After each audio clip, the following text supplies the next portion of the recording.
Pertama memang uh, industri mebel atau dikatakan uh, mebel ukir di Jepara ini merupakan satu kearifan lokal.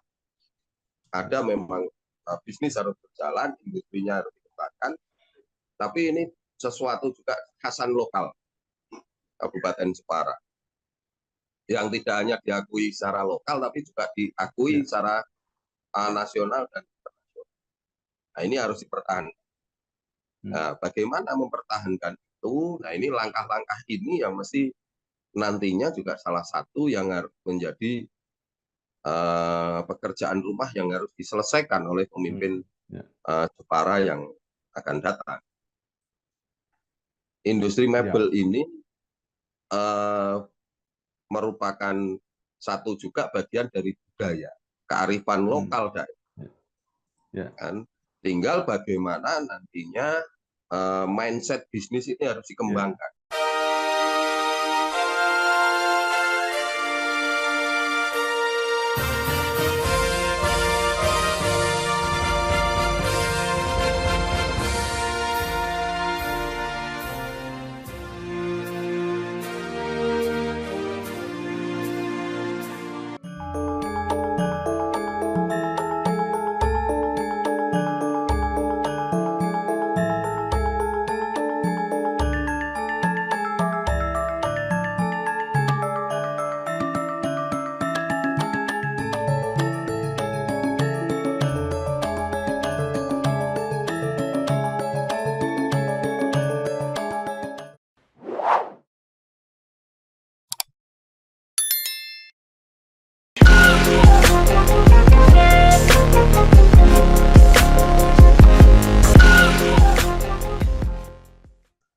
Assalamualaikum warahmatullahi wabarakatuh. Bersama saya Bambang Sadono di kanal Inspirasi Jawa Tengah. Mudah-mudahan kanal ini selalu bisa memberi inspirasi, motivasi, dan edukasi. Kami sedang mempersiapkan beberapa video wawancara untuk memantau dinamika kabupaten kota di dalam menyongsong pilkada serentak, termasuk pemilihan bupati dan wakil bupati Kabupaten Jepara. Saat ini saya sudah bersama dengan salah seorang tokoh Kabupaten Jepara, yaitu Bapak Andang Wahyu Trianto, SEMM. Beliau adalah Ketua DPC PDIP Kabupaten Jepara. Apa kabar Pak Andang?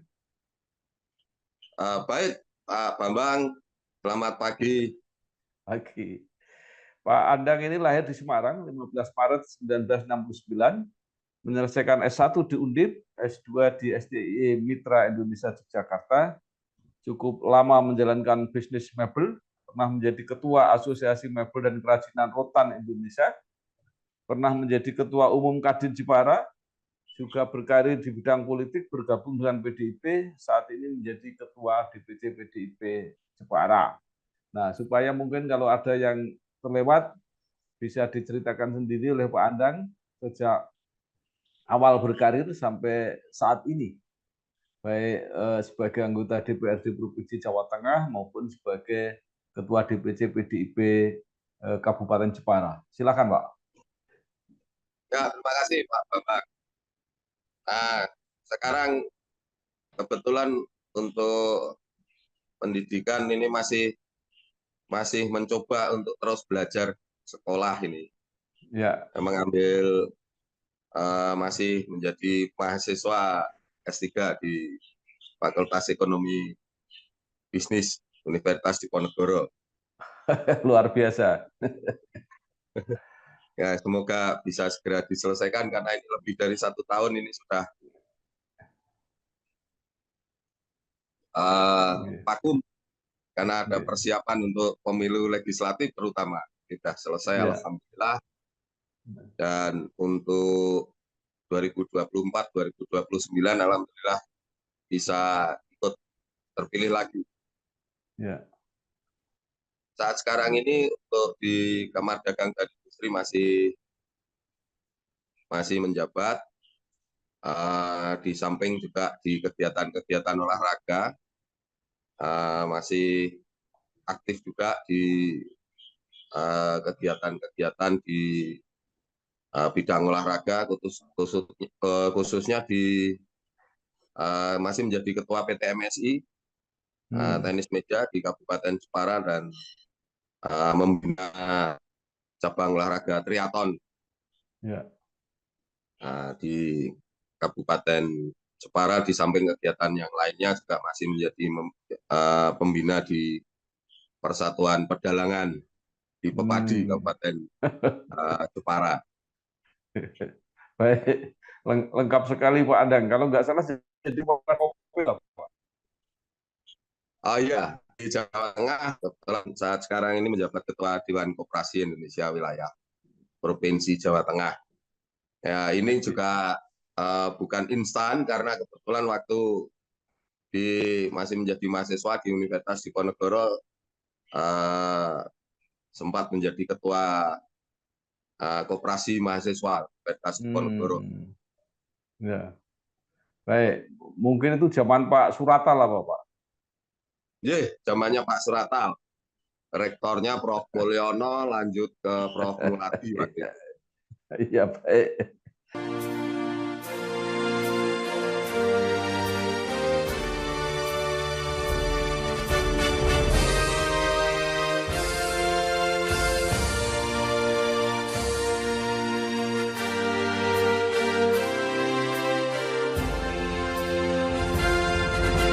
Nah, Pak Andang, mungkin bisa diceritakan hasil Pileg 2024 untuk PDIP Kabupaten Jepara dan bagaimana kalau diproyeksikan untuk Pilkada 2024? Ya, untuk PDI Perjuangan Kabupaten Jepara untuk hasil pemilu legislatif 2024 kita bertahan di perolehan 8 kursi.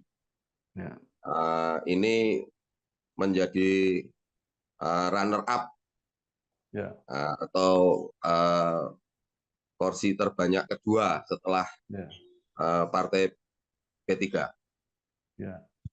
Dan kita 8 kursi. Ini yang akan menjadi modal kita untuk memulai perjalanan di Pilkada 2024. Hasil ini secara perolehan suara kita ada peningkatan sebanyak kurang lebih 10.000 suara, namun perolehan kursinya masih tetap sama. Baik. Nah, dengan 8 kursi berarti belum bisa mengusung calon sendiri tanpa koalisi. Nah, apa rencana PDI Perjuangan? Ya, kita sudah memulai langkah-langkah dan juga kegiatan-kegiatan. Saat sekarang ini kita dalam proses penjaringan. Alhamdulillah animo dari para tokoh masyarakat, baik internal kader partai PDI Perjuangan maupun dari eksternal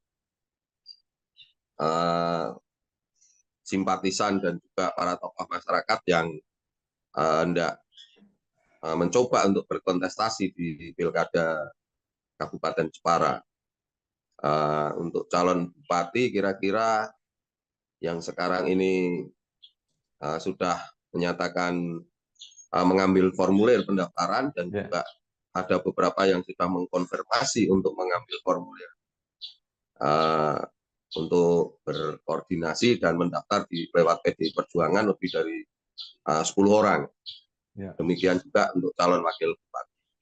Komunikasi politik dengan teman-teman dari partai lain kita juga lakukan dengan Partai Persatuan Pembangunan P3 juga kita lakukan, kita diskusi dengan Partai Kebangkitan Bangsa sudah juga kita lakukan sebagai langkah-langkah awal dengan Partai Nasdem, kemudian dengan Gerindra, kemudian dengan PAN sudah juga kita lakukan. Ini nantinya kita berharap koalisi ini di dalam pilkada itu betul-betul signifikan. Semangat kita prinsipnya adalah bagaimana ketika kita berkontestasi di dalam pilkada, semangatnya itu sama.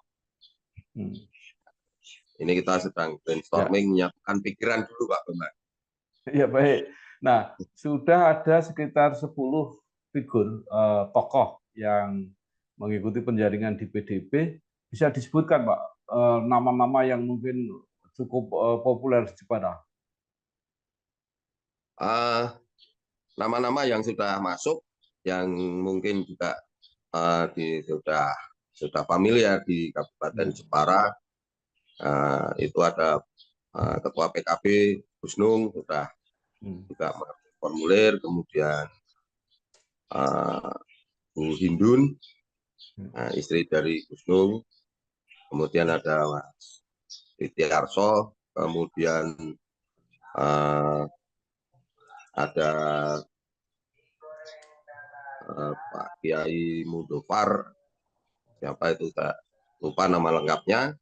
Kemudian juga dari internal ada Mas Dian Kristiandi, kemudian ada juga beberapa kepala desa yang juga ikut mengambil formulir. Ada tokoh dari PKB juga, Mas Anas Arbani. Ini yang kemarin sudah berkomunikasi, dan ada juga pengusaha Mas Farisal Adib juga, kemarin sudah berkomunikasi dan formulir di PDI Perjuangan.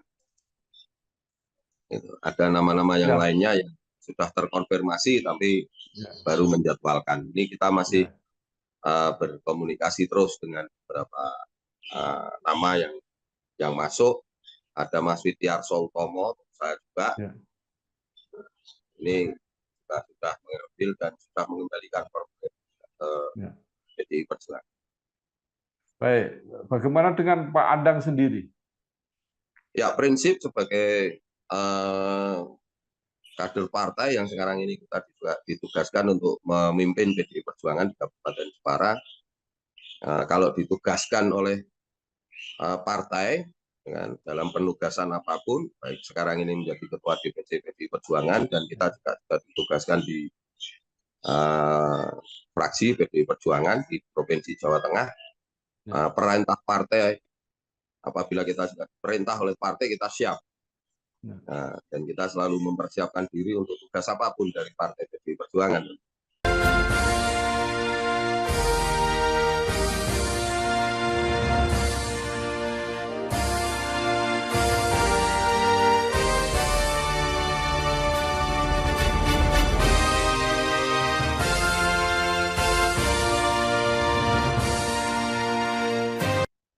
Ya. Nah, lebih diutamakan mana kader internal atau eksternal?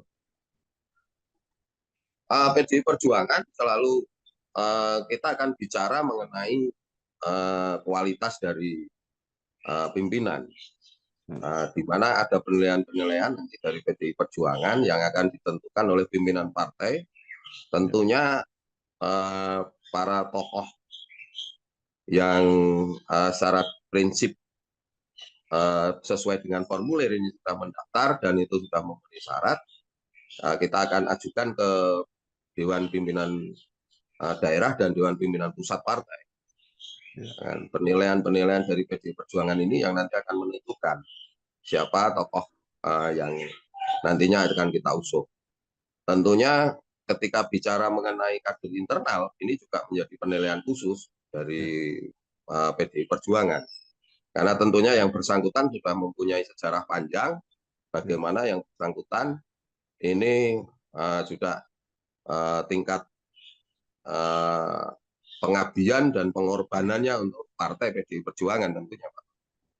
Nah, mengenai koalisi, Pak, apakah koalisinya bebas atau mendahulukan koalisi seperti saat Pilpres? Ya, untuk kita melihat bagaimana potensi di masing-masing daerah, ya kan? Masing-masing daerah tentunya punya karakteristik yang berbeda. Saat sekarang ini memang kita menjalin komunikasi politik dengan semua partai yang memiliki kursi di DPRD Kabupaten Jepara. Ya. Nah, nantinya platform dan juga garis perjuangan yang punya visi misi dan juga idealisme yang sama ini tentunya akan menjadi juga pertimbangan partai. Ya. Kan? Ya, karena kita memang tidak bisa mengusung sendiri dengan 8 kursi, tentunya kita berharap koalisinya ini adalah koalisi yang kuat. Ya. Dan, mengenai prioritas saat sekarang ini belum, kita masih menjalin, tentunya nanti dari komunikasi ini akan kita simpulkan berdasarkan rapat pleno di tingkat DPC PDI Perjuangan Kabupaten Jepara dan juga konsultasi dengan pimpinan partai di Jawa Tengah maupun di DPP. Tadi Pak Andang menyebut juga menjajaki dengan P3. Nah, kalau juara 1 dan juara 2 ini bergabung, ini kan akan kuat sekali koalisinya. Nah, pertanyaannya, karena P3 itu suaranya lebih banyak, kursinya lebih banyak, 10 kalau tidak salah, PDIP 8, apakah PDIP mau memposisikan sebagai wakil bupati? Ya, kita melihat bahwa sebetulnya kan mengenai posisi pertama dan kedua ini tidak bicara mengenai jumlah perolehan kursi, kita berharapnya begitu. Namun dari kualitas kader yang diajukan oleh Partai Persatuan Pembangunan. Dari data yang masuk ke kami itu ada 2 orang kader dari P3, namun yang sudah masuk dan mengambil formulir pendaftaran ini di posisi bakal calon wakil bupati di PDI Perjuangan.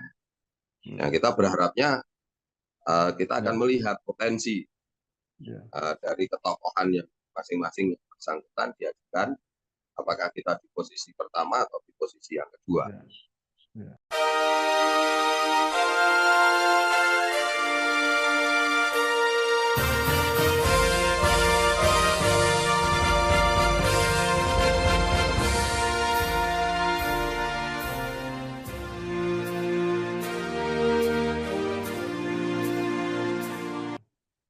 Nah, kalau PDIP mempersiapkan ya, itu termasuk koalisi yang besar, itu kira-kira tinggal ada berapa pasangan, Pak? Kalau kumpul semua bisa-bisa calon tunggal. Ya, kalau misalkan perjalanan kita ini kemudian akan mengerucut ke calon tunggal, ini juga mungkin perjalanannya akan lebih mudah. Bagaimana kita mengkoordinasi internal dari calon dan juga kita berkoordinasi dengan masyarakat, kan gitu. Nah, ini yang kita sedang usahakan. Namun apabila memang harus berkompetisi, ya kita berharapnya cukuplah koalisi yang sedang kita bangun ini. Kalau misalkan dengan P3 tadi yang sampaikan Pak Bambang, maka kita sudah 18 kursi di DPRD Kabupaten Jepara. Kalau kita mau kuat lagi ya kita paling tidak 25 plus 1. Itu secara kursi. Kalau perhitungan matematikanya kan 26 kursi, kita tinggal bagaimana kita menggali ke bawah ke pemilih untuk bisa mendapatkan suara mayoritas gitu. Baik. Kalau koalisi itu berhasil digalang cukup kuat, lebih prefer atau lebih diprioritaskan mana? Pasangan yang dari PDIP internal dan mungkin internal partai lain yang berkoalisi tadi dengan calon yang dari luar partai. Ya tentunya kita selalu akan memprioritaskan calon dari internal kader PDI Perjuangan. Kan? Tapi kita harus melihat bagaimana animo dari masyarakat. Ini kan kita juga prinsipnya kita membangun, kita mengajukan tokoh ini kan bagaimana keterwakilan dari partai untuk bisa menjadi pengabdi kepada masyarakat, tapi juga kita harus melihat bagaimana respon masyarakat pada calon yang kita ajukan.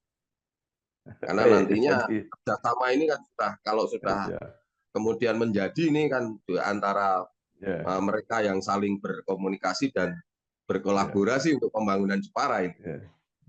Baik. Dari apa yang disampaikan Pak Andang sudah mulai kelihatan arah kebijakannya nanti kira-kira seperti apa.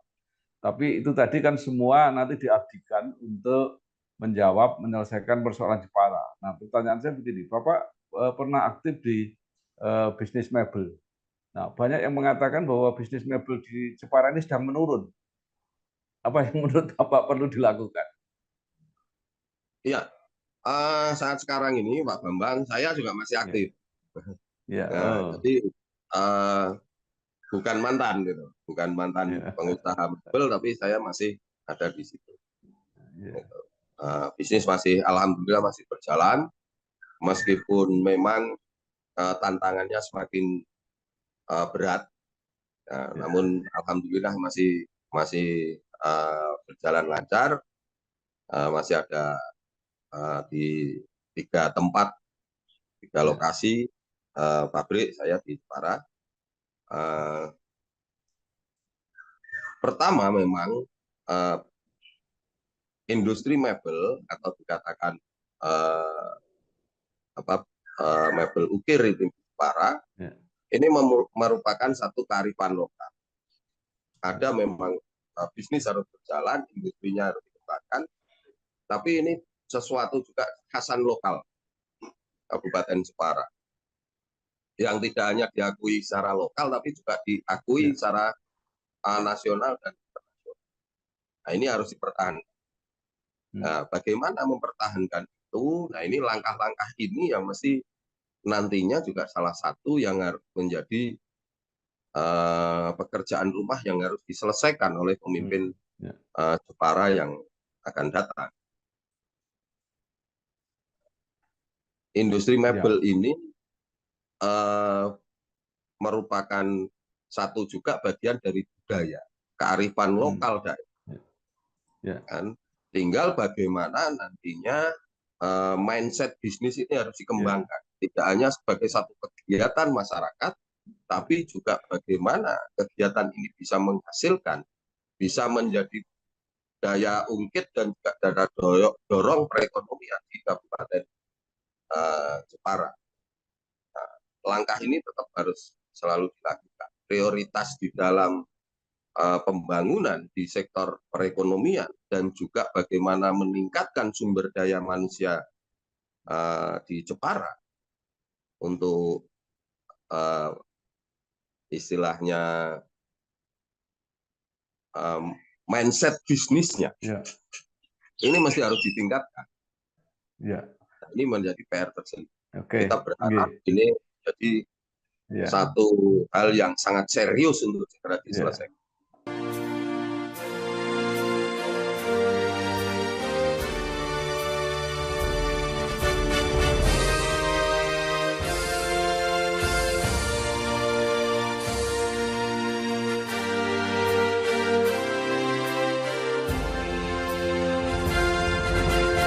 Baik, kesimpulannya bahwa mebel ukir masih berpeluang ke depan, masalah-masalah harus diselesaikan dan menjadi tugas bupati yang akan datang. Nah, mungkin selain mebel ukir, apa Pak potensi-potensi Jepara yang masih bisa dikembangkan? Ya, Jepara ini kan memang wilayah yang sejak sejarah dahulu ini merupakan pusat industri dan pusat pertumbuhan bisnis kan, di masa lalu, dan ini juga berkembang dan ini menjadi bagian dari kehidupan masyarakat kan. Garis pantai yang demikian luas, ada lebih dari 80 kilometer, ini juga potensi yang sangat luar biasa. Jadi potensi di bisnis pariwisata ini sangat besar. Kemudian di bidang perikanan kelautan ini juga sangat luar biasa. Nah, potensi-potensi ini harus dibarengi dengan sumber daya manusia yang menjadi pengelola dari kegiatan-kegiatan. Nah, pemerintah juga harus hadir dengan regulasi dan tata kelola birokrasi yang betul-betul nantinya ini akan menjadi pendukung dan menjadi aturan-aturan dasar sehingga ini antar pihak ini tidak akan menjadi benturan, menjadi satu kompetisi yang positif, tapi juga bisa berkolaborasi. Nah, ini salah satu hal yang menjadi potensi Kabupaten Jepara. Baik. Nah, sekarang terakhir apa yang Bapak bisa harapkan atau sarankan kepada warga Jepara supaya bisa memilih calon pemimpin yang tadi seperti Bapak bayangkan untuk bisa menyelesaikan persoalan-persoalan yang akan dihadapi di masa depan. Ya, kepada warga masyarakat Kabupaten Jepara, kita berharap bahwa Jepara ini mempunyai potensi yang sangat luar biasa. Sumber daya manusia yang sangat aktif, kreatif di segala bidang, kebudayaan, pariwisata, industri, kearifan lokal, dan sumber daya alam yang sangat juga luar biasa. Ada di dataran rendah, pantai, laut, kemudian juga ada dataran tinggi, termasuk pegunungan, yang juga pertanian, perkebunan, potensinya sangat luar biasa. Ini harus dikelola dengan sangat baik. Nah, ke depan kita membutuhkan pemimpin yang betul-betul visioner, yang mengerti betul apa yang dimiliki, potensi yang sudah ada di Kabupaten Jepara, dan ke depan ini memerlukan seorang pemimpin yang bisa betul-betul mengendalikan, bukan hanya pemimpin yang ada di depan, tapi juga ada di samping, dan juga membersamai masyarakat, dan juga pemimpin yang ada di belakang, yang mendorong potensi-potensi ini menjadi berkembang lebih banyak. Kita berharap masyarakat di dalam memilih pemimpin tidak hanya berdasarkan oportunitas, terutama berapa yang saat itu bisa diberikan oleh calon, dengan money politik dan seterusnya. Ini jangan kemudian ini menjadikan Jepara tercerabut dari akar budaya sebagai masyarakat yang betul-betul mengedepankan gotong royong, tenggang rasa, dan juga kita tahu bahwa Jepara ini di dalam sejarahnya selalu dipimpin oleh para pemimpin yang punya potensi yang luar biasa. Dan sejak zaman kerajaan. Nah, ya, kita sekarang harus kembali punya mindset yang seperti itu. Cari pemimpin yang betul-betul tegas, kan? Punya visi yang jelas, punya idealisme, dan punya satu kepedulian dan rasa handarbeni pada Jepara ini, sehingga tidak hanya mengambil potensi yang ada, tapi juga mengembangkan potensi untuk menjadikan Jepara lebih baik. Baik. Karena Jepara ini dalam posisi yang sudah sangat luar biasa hari. Tinggal tata kelolanya, termasuk birokrasi dan juga sosial di dalam kemasyarakatnya ini perlu lebih ditingkatkan. Ya, baik. Terima kasih sekali Pak Andang Wahyu Trianto, SEMM, Ketua DPC PDIP Kabupaten Jepara. Mudah-mudahan apa yang disampaikan, apa yang diharapkan benar-benar menjadi kenyataan di masa depan untuk kepentingan Kabupaten Jepara. Amin. Terima kasih, amin. sukses. Wassalamualaikum warahmatullahi wabarakatuh. Waalaikumsalam warahmatullahi wabarakatuh.